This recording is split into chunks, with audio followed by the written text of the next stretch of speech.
Récemment, un commandant militaire des États-Unis a dit à ses soldats que la guerre contre l'Iran faisait partie du plan de Dieu pour amener l'Armageddon. En quelques jours, plus de 200 plaintes de soldats de différentes bases militaires ont été enregistrées, et toutes disaient la même chose. Des officiers utilisèrent le livre de l'Apocalypse pour tenter de justifier cette guerre. Il se trouve que, pendant que tout le monde considère ce conflit comme un simple affrontement politique entre grandes puissances, il se passe quelque chose que peu de gens arrivent à percevoir. Cette guerre active, en même temps, les prophéties finales de 3 religions différentes. Chrétiens, musulmans et juifs, toutes ces croyances sont poussées vers le même point. Et dans la vidéo d'aujourd'hui, je vais te montrer ce que la Bible avait déjà averti à ce sujet, et tu vas découvrir ici des informations qui vont t'impressionner. Mais avant de commencer, abonne-toi à ma chaîne, parce que je veux t'aider dans ta marche avec Dieu chaque jour, d'accord? Alors allons-y. Pour que tu comprennes vraiment ce qui se passe dans cette guerre, tu dois savoir quelque chose que presque personne ne dit. Le gouvernement iranien ne pense pas comme un gouvernement ordinaire. La République islamique d'Iran adhère à la croyance selon laquelle il existe un chef religieux appelé Mahdi, le 12e imam. Il croit qu'il a disparu en l'an 874 après Jésus-Christ et qu'il est toujours vivant jusqu'à aujourd'hui. Até hoje escondido por Allah. Selon leur doctrine, ce Mahdi ne reviendra que lorsque le monde sera plongé dans un chaos absolu, dans une situation de désordre extrême qu'ils appellent la grande fitna. Ainsi, les dirigeants iraniens ne voient pas la destruction comme une défaite. Pour eux, plus la situation du monde s'aggrave, plus le retour de leur messie se rapproche. La garde révolutionnaire d'Iran, qui est le bras militaire le plus puissant du régime, se considère comme l'armée personnelle de ce Mahdi. Et depuis la révolution de 1979, la mission déclarée de l'Iran a été de préparer la voie pour son retour. Autrement dit, alors que les analystes occidentaux essaient de comprendre cette guerre en utilisant la logique militaire et la diplomatie, le régime iranien lit cette guerre selon un scénario complètement différent. Pour eux, chaque bombe qui tombe sur le pays est une confirmation supplémentaire que la fin est proche et que le Mahdi doit revenir pour sauver ce pays. Eles que são fiéis. Que l'Iran n'est pas le seul à interpréter cette guerre comme s'il s'agissait d'une prophétie. Du côté chrétien, quelque chose de très sérieux se passe aux États-Unis. Des pasteurs qui ont des millions de fidèles disent ouvertement que ce conflit est l'accomplissement du plan de Dieu pour le retour de Jésus. L'un des plus grands leaders évangéliques américains a déclaré, dès le premier jour des attaques contre l'Iran, que prophétiquement, tout se passait exactement au moment prévu. Et il n'y a pas que les pasteurs. Au sein même de l'armée américaine, des commandants ont été dénoncés pour avoir dit aux soldats que le président avait été oint par Dieu pour déclencher l'Armageddon. Frères, pour ces groupes, la guerre contre l'Iran n'est pas un conflit comme les autres. Ils croient que c'est l'étape qui manquait pour compléter le scénario décrit dans le livre d'Ézéchiel, au chapitre 38 et 39. Là, la Bible raconte qu'une grande alliance venant du nord, qui inclut la Perse, l'ancien nom de l'Iran, se lève contre Israël dans les derniers jours. Et maintenant, faites bien attention car il manque encore la 3e religion. Du côté juif, la guerre accélère également une attente qui grandissait déjà depuis de nombreuses années. La construction du 3e temple à Jérusalem.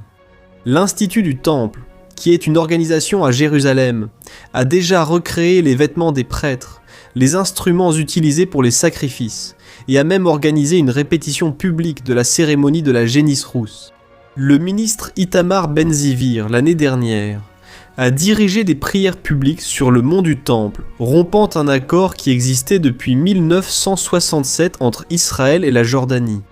Dans le judaïsme, la construction de ce temple est liée à la venue du Messie, qui pour eux n'est pas encore arrivé. Et la guerre actuelle au Moyen-Orient renforce le groupe qui soutient Israël et qui devrait agir pour accélérer cette construction, au lieu d'attendre pacifiquement l'ère messianique. Frères, regardez bien ce qui se passe. Il s'agit de 3 religions différentes, avec 3 attentes différentes, mais toutes alimentées par la même guerre. Les musulmans chiites attendent le Mahdi à travers le chaos. Les chrétiens dispensationalistes voient l'accomplissement d'Ézéchiel et de l'Apocalypse, et les juifs se mobilisent pour le 3e temple et la venue du Messie. Et toutes ces attentes pointent vers Mesmo ponto geográfico.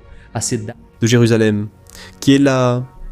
Il existe encore une théorie qui circule depuis des décennies, attribuée à un franc-maçon américain du 19e siècle, nommé Albert Peake, qui était l'un des dirigeants les plus puissants de la franc-maçonnerie des États-Unis. Ils disent qu'il aurait écrit une lettre décrivant 3 grandes guerres mondiales avant même que la première n'ait eu lieu. Selon cette lettre, la première guerre servirait à détruire les monarchies et à instaurer le communisme. La deuxième guerre servirait à réorganiser le pouvoir entre les nations et à créer l'État d'Israël. Et la troisième, faites attention, serait un conflit entre les sionistes et le monde islamique, conçu pour épuiser les deux camps, détruire les structures religieuses et ouvrir la voie à un nouvel ordre mondial, basé sur une doctrine qu'il appelait luciférienne. L'authenticité de ce document n'a jamais été prouvée. Et il est important que je te dise cela, ce que personne ne peut nier, c'est que le scénario décrit dans cette lettre est exactement en train de se dessiner sous nos yeux, frères. Frères, toute guerre produit de la destruction et cela est évident. Mais le véritable effet d'une guerre ne réside pas seulement dans les villes qu'elle détruit, il est dans le type d'humanité qui naît après qu'elle se termine. Parce que lorsque le monde se lasse de tant de guerres, il ne demande plus la liberté, il demande l'ordre, le contrôle et quelqu'un qui résolve tous les problèmes. Après la Première Guerre mondiale, la Société des Nations est apparue. Après la Seconde Guerre mondiale, l'ONU, la Banque mondiale et un nouvel ordre économique mondial ont vu le jour. Chaque grand conflit de l'histoire a produit une nouvelle structure de pouvoir plus centralisée que la précédente. Et ce que certains chercheurs soulignent, c'est que ce conflit en Iran pourrait créer le scénario parfait pour que le monde accepte quelque chose qu'il n'accepterait jamais en temps normal. Et qu'est-ce que cela pourrait être ? Un leader mondial, une monnaie mondiale, un système de surveillance mondiale et une paix qui coûterait toute notre liberté. Maintenant, faites très attention à ce que l'apôtre Paul a écrit. Que personne, d'aucune manière, ne vous trompe, car cela n'arrivera pas sans qu'auparavant vienne l'apostasie. Et que soit révélé l'homme de l'iniquité, le fils de la perdition, qui s'oppose et s'élève contre tout ce qui s'appelle Dieu ou qui est objet d'adoration, essayant de s'asseoir dans le sanctuaire de Dieu, proclamant que lui-même est Dieu. Regardez ça, frère. Paul décrit un homme qui viendra en apportant exactement les solutions que le monde recherche. Et le monde entier, épuisé et désespéré, suivra cet homme parce qu'il semblera être la seule issue possible. Et il y a encore un détail supplémentaire que beaucoup ignorent. Certains chercheurs soulignent que dans cette réorganisation, ce n'est pas seulement le système politique qui change. L'idée même de ce que signifie être humain est en train d'être redéfinie. La course au transhumanisme, qui est l'utilisation de la technologie pour modifier le corps et l'esprit humain, ne fait pas exception à ce mouvement. La promesse est celle d'une humanité perfectionnée par la science, qui n'a plus besoin de rédemption, qui n'a plus besoin de salut, et qui devient elle-même Dieu. Cela rappelle beaucoup ce qui s'est passé dans la Genèse, au chapitre 11 lorsque les hommes ont essayé de construire une tour pour atteindre le ciel. Ce n'était pas seulement une tour faite de briques, c'était une déclaration. Nous n'avons pas besoin de Dieu. Et alors, la Bible dit que le Seigneur est descendu et a confondu leur langue parce qu'il savait où cela allait mener. Et ce qui est proposé aujourd'hui, c'est une nouvelle tour de Babel, mais cette fois construite avec l'intelligence artificielle, la biotechnologie et le contrôle numérique. Frères, la guerre en Iran peut se terminer demain, ou durer quelques années, mais ce qui est en train d'être mis en place derrière elle ne dépend pas de la durée du conflit. 3 religions regardent le même brasier et chacune voit son propre messie dans les flammes. Et quand le monde sera suffisamment fatigué, épuisé et désespéré, quelqu'un se lèvera et offrira enfin la paix. Mais Jésus a averti ses disciples dans Matthieu chapitre 24 que le premier signe de la fin ne serait pas la guerre, mais la tromperie. Le plus grand danger n'est pas une bombe qui tombe, mais plutôt le mensonge qu'on fabrique ensuite. Et pendant que le monde entier cherche un homme qui apporte la solution, le chrétien qui connaît la parole sait déjà que la vraie paix ne viendra jamais d'un accord politique, d'un nouvel ordre ou d'un leader charismatique. En réalité, elle est déjà venue il y a 2000 ans et son nom est Jésus-Christ. Ne laissez pas la guerre semer la peur dans votre cœur ni le chaos vous égarer.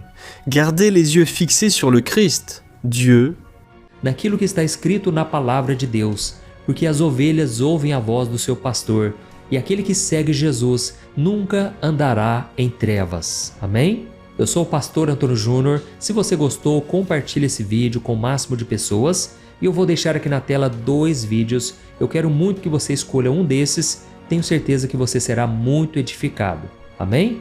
Deus te abençoe. Eu te espero no próximo vídeo. Um grande abraço.